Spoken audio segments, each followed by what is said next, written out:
Саламатсыздар ма, құрметті менің партнерларым. Мен бизнесті бастағалы 2 күн болды.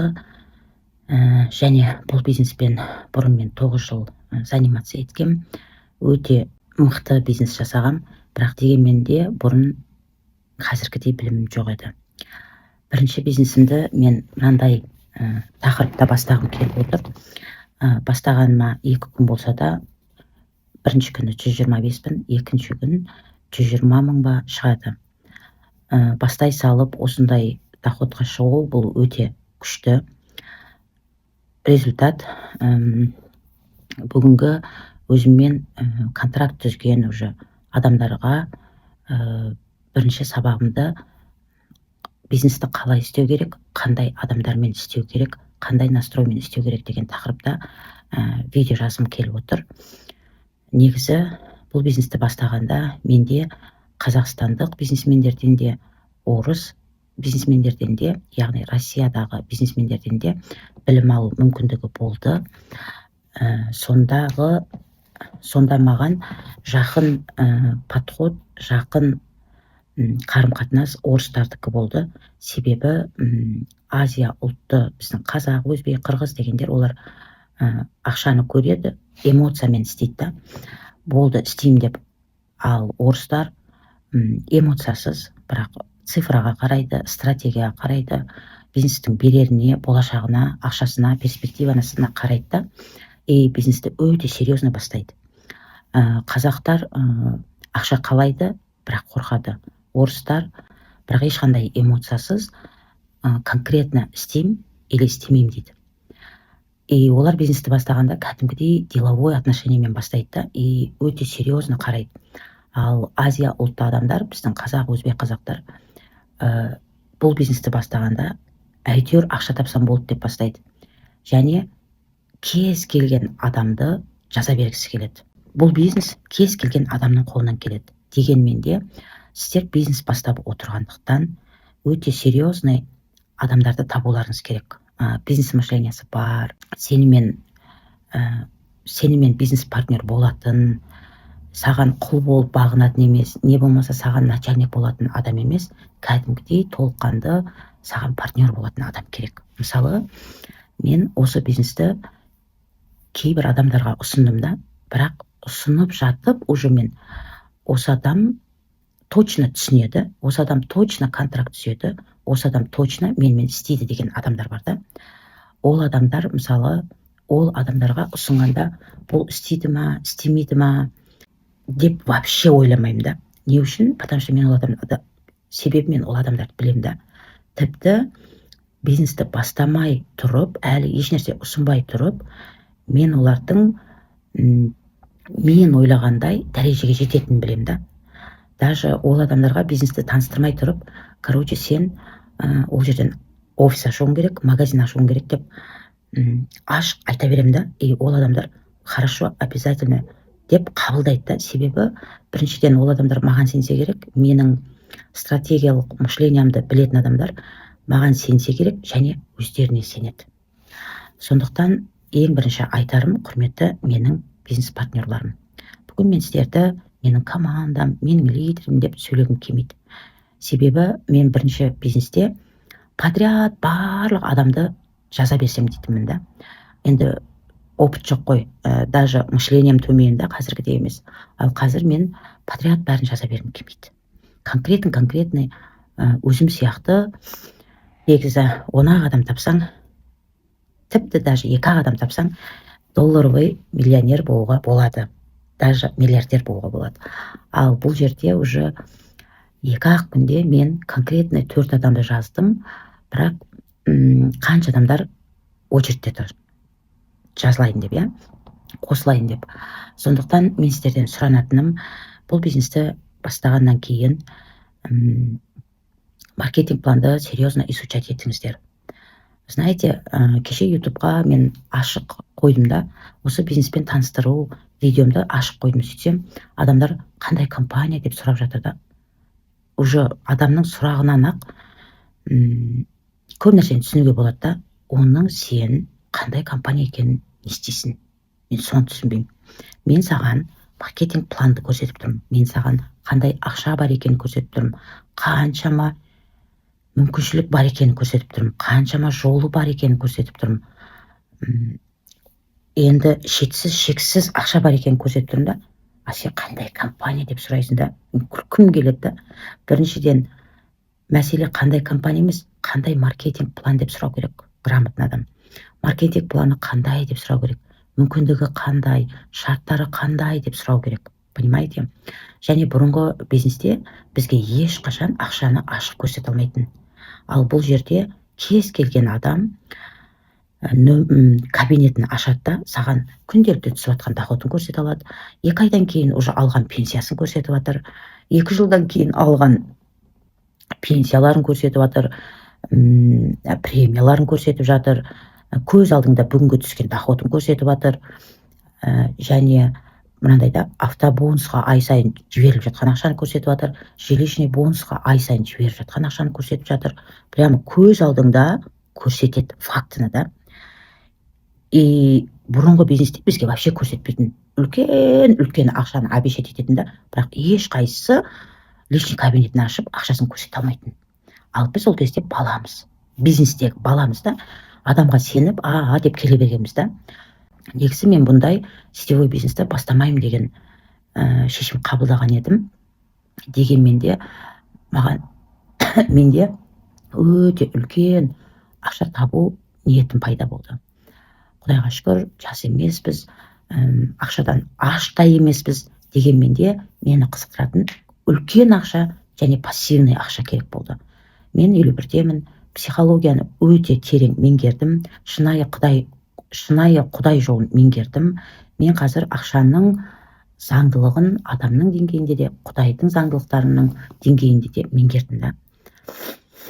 Сондықтан мені шақырған адамға менің сенімім болған жоқ, себебі мен оған қарағанда игілікті болдым бұрынғы бизнесте. Сондықтан шын айту керек, мен сенген жоқпын да.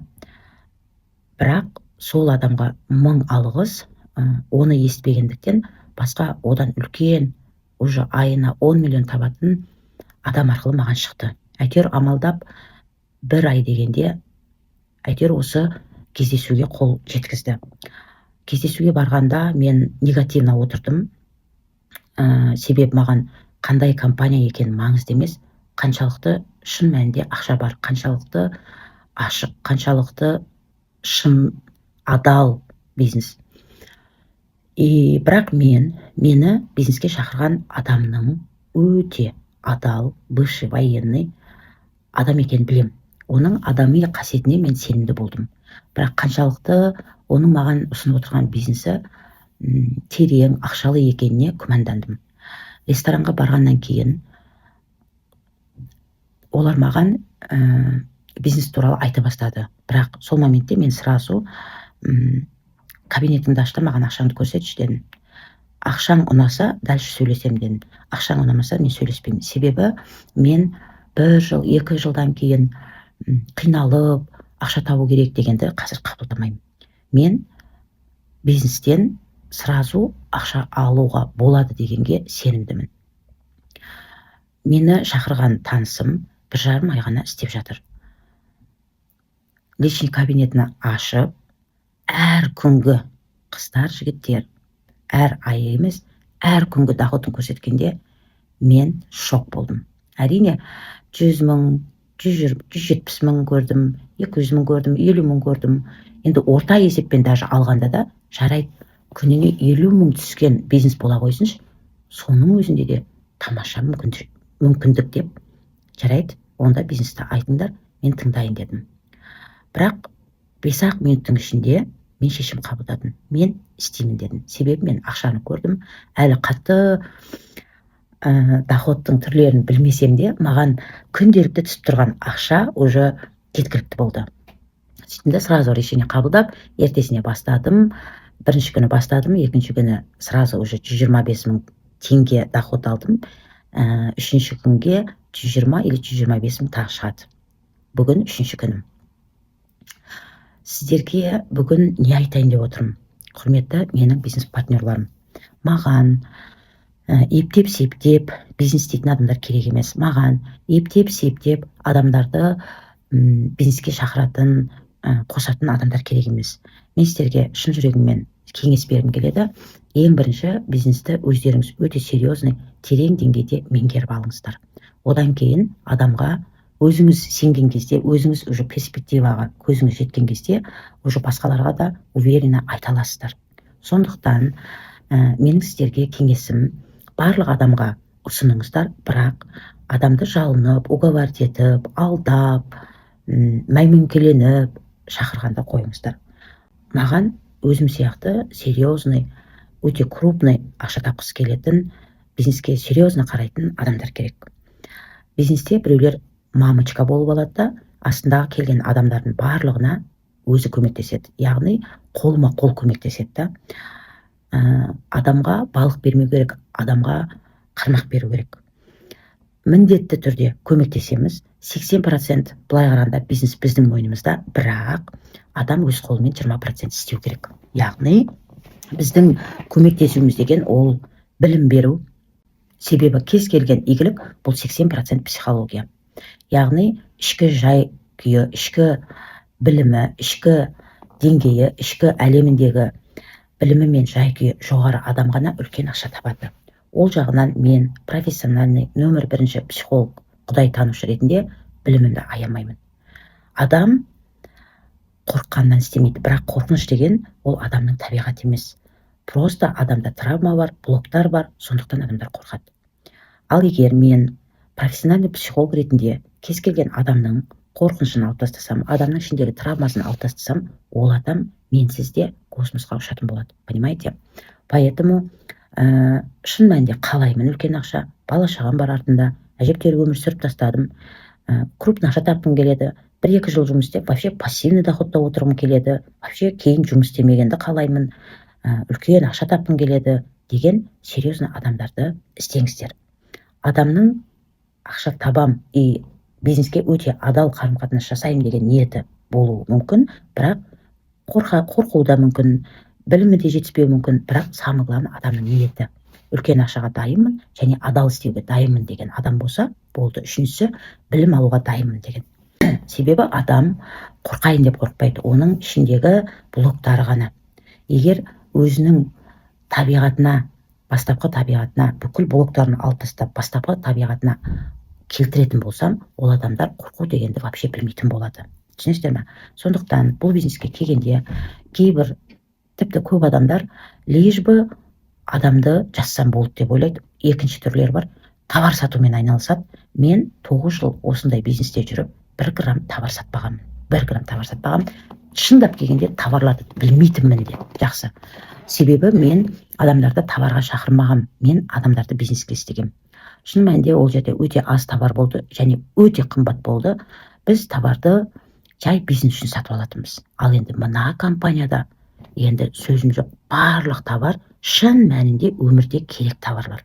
Порошогың, шампуньың, туалетный бумагаң, памперсің, енді сөзім жоқ қыздар, гель, зубочистка, чемодан, кроссовка, енді адамға керек тамақтан басқа дүниенің бәрі бар да. И действительно, только бизнес үшін емес, даже магазинге барып ақшаңды шашпай, мына жерде экономдап және ақша табуға арналған бизнесте мен вообще шок болдым да. Хотим мы не хотим, туалетный бумага аламыз, барлық средстваларды аламыз магазиннен да, ал бірақ ол магазиннен біз ақша таппаймыз. Ал мына жерде магазиндегіден арзан, прикиньте, магазиндегіден арзан, еще качественный да, өзімізге керек товарды аламыз да, бірақ сонымен қатар ақша табамыз, сонымен қатар бизнес түсеміз, сонымен қатар көп ұзамай жарты жылда, совсем таспақамын десең, жарты жылда пассивный доходқа шығуға болады. Енді мен шокпын. И самое интересное, сенің наставниктерің өзі үшін жұмыс істейді, бірақ сен оның жұмысынан да ақша аласың. Бұл жерде бір жазылған адам, бір бастаған адам ұтылмайды. Потому что сен вообще жұмыс істемесең де, наставнигіңнің бір веткасынан ақ шамалы уақыт өткеннен кейін пассивный доход алып отыра аласың. Мен вообще осындай мүмкіншіліктер ұнады. Потому что мен бұрынғы бизнесімде мен ғана ақша табатым да, менің астымдағы адамдар ақша таппайтын. Маған ондай бизнес керек емес, понимаете? Және бұл жерде бәрі прозрачный. Поэтому бірінші бизнесті өздеріңіз өте серьезно түсініп алыңыздар. Екінші, ептеп септеп амалдап біреуді жазсам деген отношениеден аулақ болыңыздар. Күшті өзіңіз ішіңізден қаншалықты бизнес түсінесіз, соншалықты адамға түсіндіресіз. Сіз бизнеске қандай отношение жасайсыз, сізге келетін адамдар да тура сондай болады. Егер командаңызда өте білімді, өте серьезный, үлкен ақша табамын деген перспективный адам болсаңыз өзіңіз, сізге де келетін адамдар сондай болады. Поэтому бизнесті бірінші өздеріңіз түсініп алыңыздар. Іштеріңізде қандай да бір қорқыныш, қарсылық бар болса, маған сұрақтарыңызды қойып, сол қорқыныш, күмәндарыңызға жауап алып алыңыздар. И содан кейін прямо бомбить етіңіздер. Потому что адамдар сіздің сөзіңізге сенбейді, адамдар сіздің сезіміңізге сенеді, сіздің энергияңызға сенеді. Ал энергия ол іштегі сенімділік және энергия, вибрация, понимаете? Білім. Поэтому қыздар, мен білімді аямаймын. Менің командама келген әрбір адам уже бастап кетті. Уже маған сен былай тұршы, өзім істеймін деген адамдар бар. Мен шокпын. Себебі мен дайын екем, маған келген адамдар дайын. Поэтому команда мықты болсын десеңіздер, бірінші өздеріңізді мықты қылыңыздар. Өзіңізге ұқсаған адамдар келетін болады.